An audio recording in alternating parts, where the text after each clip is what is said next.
Morning, Sunday morning. Good Sunday morning. Oh boy, I'm actually in Palestine, Texas. Palestine. Wanted to get my walk on, so I just came down. I'm not sure where I'm at, so I just came down to a Walmart. There's a Walmart right over there, and there were some businesses that closed down on the other side. And that is something that I've been noticing a lot about Palestine. Now, Palestine's a small town, about 2 hours and 30 minutes away from the Dallas-Fort Worth Metroplex. Okay? I'm gonna zip up my jacket. Hold on one second. I'm gonna put my phone down and zip up my jacket, because it is a little chilly. It rained here last night. Oh. All right, much better. So Palestine's about 2.5 hours from Dallas, 2 hours from Fort Worth, 2 hours and 10 minutes from Fort Worth. And as I'm driving around this, good morning, Junk Boss. Good morning, Eddie. Good morning, Alex. My boy Alex is always on these. And I noticed something about Palestine. Everything's closed. These small towns took a big hit during the economy, I think, or, I'm not sure. Oh, thanks, Eddie. Thanks for buying. No, it was $1.99. Why did you say $4.99? It's $1.99. I'll refund you the other $1.99. So, I noticed something about this area, about all the small businesses closing down. That's something that really caught me really quick, is the fact that there's a lot of empty buildings in this area.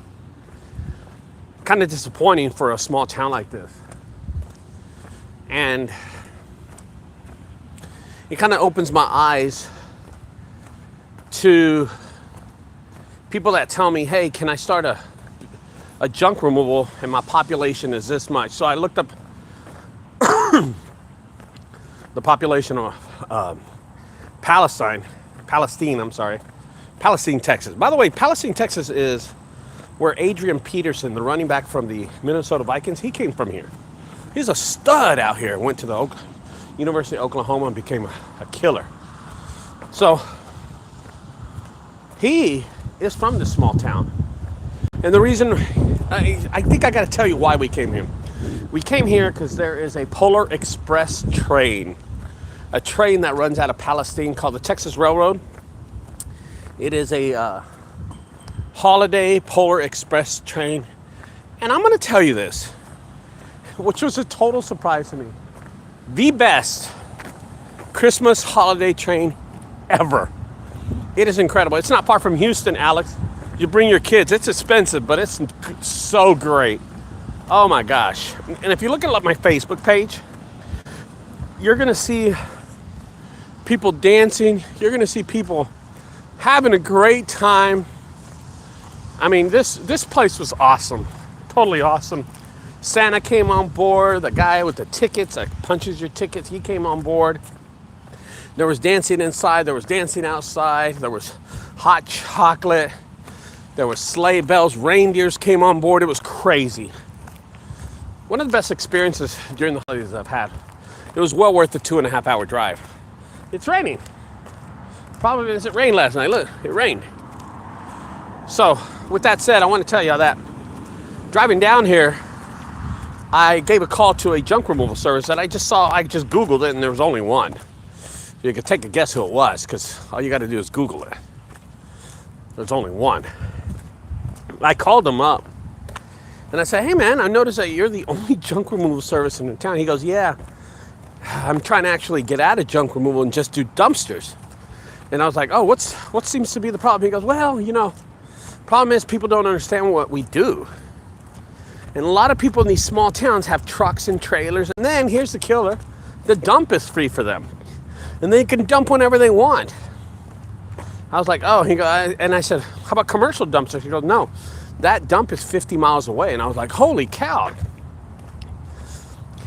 And it was just, it kind of caught me off guard. I was like, so how about a dumpster? He goes, well, I'm thinking of just staying, in the dumpster business and quitting junk removal because people, when they ask prices, they don't understand. And I was kind of telling this guy, I was like, so I don't get it.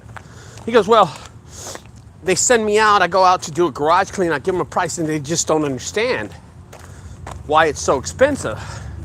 So, excuse me, as I'm talking to this guy, I'm trying to realize what's going on. And I said, okay, so how are you pricing yourself? He goes, well, oh my God. There's a few problems with his business. Let me tell you one problem is that his pricing, he didn't know how to price his business, so he priced it like 1-800-JUNK. Are you ready? I'm about to tell you how big his truck and trailer is, right? How big of prominency his business is. He's got a 12-foot enclosed landscape, he's got a 12-foot landscape trailer with those see-through walls, and the walls are about 4.5 foot high. And I said, and how much are you charging? He goes, $775. I immediately knew what his problem is. I said, brother, how many of those trailers do you have? He goes, I got one of those trailers, and I got dumpsters from Texas Pride, the roll-off dumpsters. He said there's so much competition for dumpsters that he does his dumpster for $250. So he'll give a good price on his dumpsters because of competition. But in junk removal, he will charge $775 for his small little trailer, little baby trailer, like a little retard trailer. I told him, oh my gosh, bro, that's what your problem is. You're charging too many people. He goes, yeah. I said, can I send you some pictures? I was like, yeah, sure. Send me some pictures. Whoa. He sent me a picture of some trash, right? Some trash of him removing, him giving an estimate for a job. So listen, guys, I'm gonna tell you something. It was carpet rolled up in a garage here in Palestine. He did this yesterday. He quoted the lady $350. I said, bro, would that fit in the back of your truck? He goes, yeah. And he goes, yeah. And I told him, holy cow. I said, brother, I charge $100 if it fits in the back of my truck. And he goes, oh, you think I overpriced? I said, yes. He goes, man, I knew something was wrong. And that's what's going on with this guy. He doesn't know how to price this stuff, man. Pricing has killed his business. Pricing has killed the way he wants to move forward in his business. These small towns have that problem, man. I think a lot of people in these small towns want to start a junk removal service, but just don't know how to do the pricing appropriately because they're looking at other big things like 1-800-JUNK pricing. I told the guy, dude, you are off, bro. $775 for a 12-foot trailer with 4. No, dude. I said, you should be pricing like $300. You're a small town. Charge less. Charge cheap. Charge what you can get and get out of there. He's the only junk removal service in a small population, in a small town, Palestine, Texas. I did look up dumpster companies, dumpster delivery. Man, there's like 5 or 6 of those. But there's only one junk removal service, and it was his. And I said, brother, listen, don't give up on junk removal. Just angle it different. He goes, yeah, I thought my pricing was wrong. I said, pricing was wrong? Shit, 12-foot trailer, and you're charging more than 1-800. I think they got like a 14-footer. I don't know. They can hold way more for $775. He said that there ain't a 1-800-JUNK in this area anyway. It's in another city, way down with more population. I said, no shit. They probably are in another city with bigger population. I said, man, you're doing it wrong. You could be a small junk removal service, sucking and making the money out of the city, making all that money out of this city because your pricing is correct. I said, you should do it, bro. I said, you need to price yourself correctly for a small city. Yeah. It was ridiculous. So he was just so expensive, man. He was just so expensive. I couldn't believe that he could thought $775 for a 12-foot trailer was reasonable. That's what I was blown away by it. Sent me a picture of his trailer. I'm going to show it to you on Tuesday night. He didn't know where he was at. He just doesn't understand how junk removal works, to be honest. So it kind of was bad for him. But I will tell you, I asked him about all these cities, all these, look, I'm at a bank, all right? I'm at a bank, and this bank is closed, okay? It's closed. Some old man sitting in his car. There's homeless clothes right there. And we're at a bank, and it's closed. I mean, there are so many businesses out here that are closed. Up and down the street, they're closed. Downtown Palestine, oh my God, it's like a desert. Kind of disappointing. It was disappointing. I was just like, man. And there's a Walmart here. That's what's crazy. There's a Walmart here. So, anyway, I was just saying, my advice was to this guy was price your trailer at $350. Drop your prices, slash them across, and stop advertising that you're doing junk removal. Advertise single items.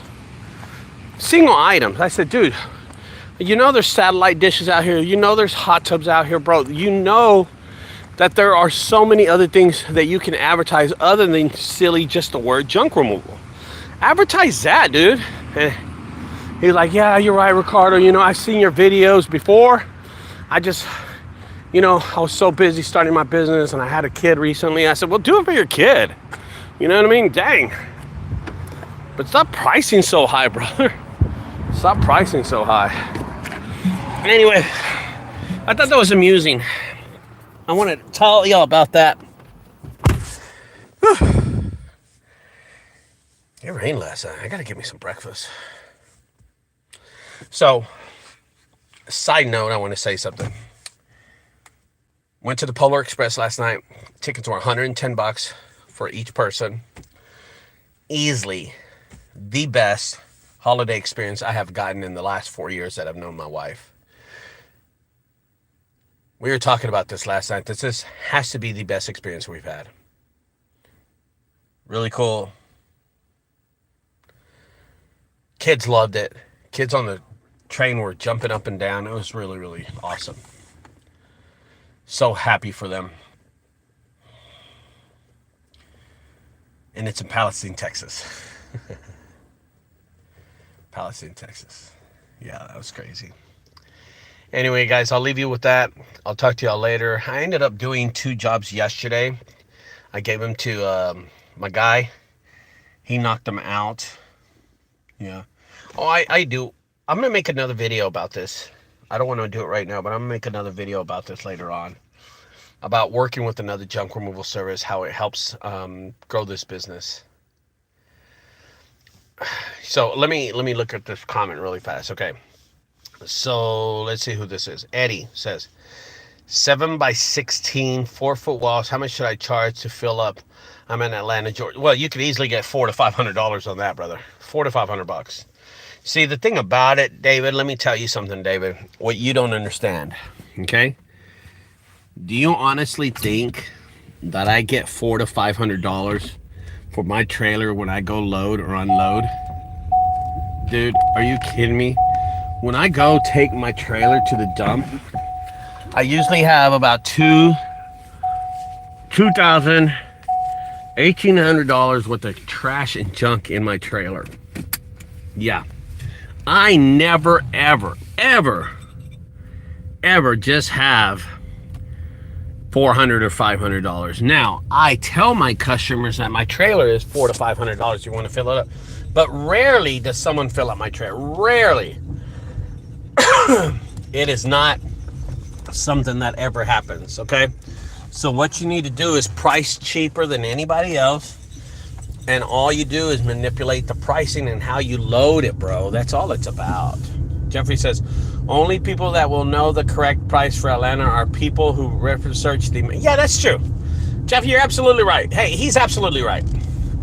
You're absolutely right. So I charge, and you're right. I said that wrong, David. Eddie, I said that wrong, Eddie. So here's the problem is, I don't know what the housing market is in your area. I have no idea.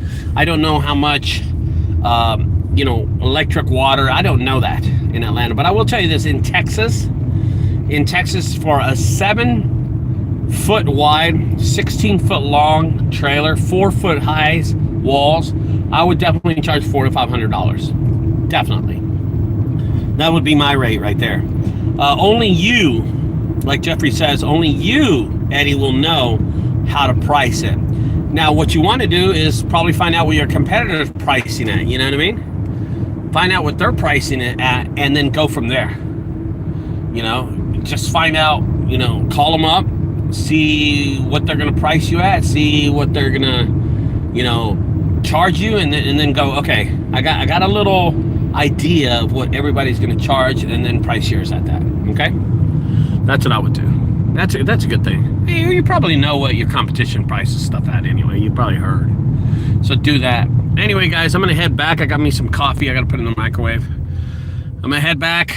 I'm coming back home today. It's a 2.5-hour drive from here back, Palestine, Texas, back to Dallas, Fort Worth. Whew. Eddie says, what? That's what I've been charging, $500 for a truckload. Truckload or trailer load? Truckload or trailer load? I hope you say trailer, not truck. Yeah.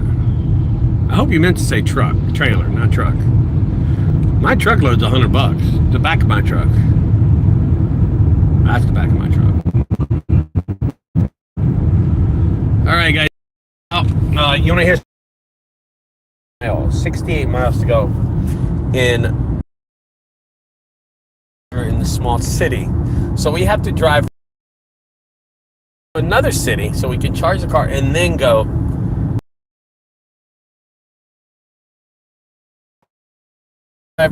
Away, but it is 43 miles in another direction. I found that kind of amusing. So hopefully we make it home with a little battery. We're gonna have to charge twice. And once we get into Ennis, there's a big charging station there, so we'll plug in there too. All right, guys, I'll talk to y'all later. Don't forget to subscribe to my channel. Check out my online videos. They're $1.99. I hope you enjoy them. I'll see you later. Okay, Eddie, you said trailer load. All right, brother. Be careful, man. Y'all have a great one. Bye-bye.